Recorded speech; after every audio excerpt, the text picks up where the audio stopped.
Salut Reda, je suis tombé sur ta vidéo juste là, je viens de finir de manger, et sur la vidéo pour apprendre le riff de Goat. Et comme c'est un groupe Polyphia que moi je l'ai découvert il y a beaucoup plus longtemps, à l'époque où ils ont sorti Muse, donc il y a peut-être 6 ans, donc je les suis énormément. J'ai beaucoup travaillé Goat aussi, et j'ai vu que tu commençais à t'attaquer un petit peu à leurs morceaux, je voulais te donner quelques astuces pour celui-là parce qu'il est bordélique. Et j'ai trouvé plein de petites astuces en fait qui permettent de la jouer beaucoup plus simplement avec les mêmes notes, avec comment dire, avec la même sonorité. Et enfin voilà. Si ça t'intéresse, je te les montre. Si tu as quelques minutes à prendre de ton temps pour que je te les montre. Parce que vraiment, ça m'a beaucoup aidé. Je les ai trouvés au fur et à mesure en l'apprenant. Je suis passé par exemple directement pour les harmoniques pour la descente. Et voilà quoi, donc du coup je rentre sans plus tarder dans le sujet. Du coup, bon, moi personnellement je commence sur la septième case, parce que je crois que c'est vraiment qu'une question de préférence, parce que je la jouais au début ici, mais ça s'est transformé progressivement à la façon dont il la joue lui. Du coup je la joue là. Ce mouvement là, c'est pas, en fait c'est pas un majeur qui passe en mineur, je sais pas si c'est un majeur, je connais rien en solfège, je sais pas si c'est un majeur qui passe en mineur, genre, c'est vraiment ici. Genre avec l'auriculaire, tu rajoutes. C'est le même mouvement en fait. Il n'y a pas de doigt qui va faire un truc de plus ou quoi. C'est vraiment comme ça. Tout de la même façon. Après, ce mouvement qui passe là.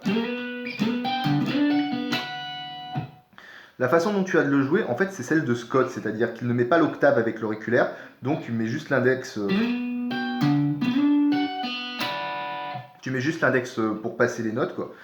Et c'est juste la façon de Scott de la jouer. Donc personnellement, celle de Tim a l'octave en plus, tu rajoutes juste l'auriculaire. Et le mouvement me paraît à moi beaucoup plus naturel, parce que j'ai déjà essayé de jouer celui de Scott après celui de Tim, enfin c'est peut-être pour ça tout simplement en fait. Mais il me paraît beaucoup plus naturel avec l'octave. Après, il y a ce petit truc là que tu as mentionné dans la vidéo, qui est bien dans l'enregistrement en fait. Seulement la façon dont il a de la jouer, je la trouve assez galère, c'est-à-dire qu'il se sert de l'index et de l'annulaire pour après directement passer sur les harmoniques. Donc voilà.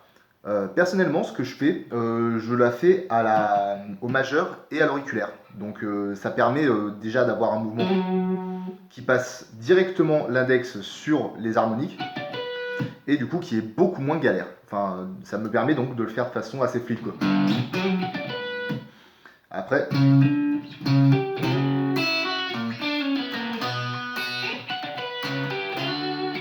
et après, il y a forcément ce petit truc carrément galère à apprendre que j'ai mis beaucoup de temps, mais j'ai trouvé une astuce qui m'a énormément simplifié la vie.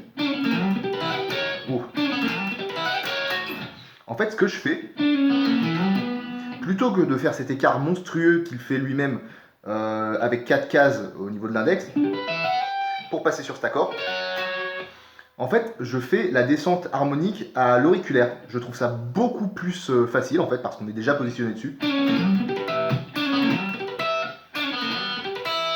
Et après, je passe le majeur sur la 14e case, puis la 15e, puis l'accord.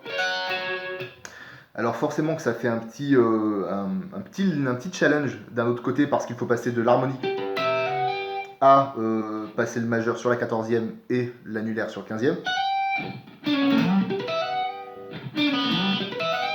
Mais je trouve ça beaucoup moins dur que cet écart directement tout avec l'index. Je trouve ça vraiment beaucoup moins dur et elle sonne exactement pareil. Donc voilà. Oh.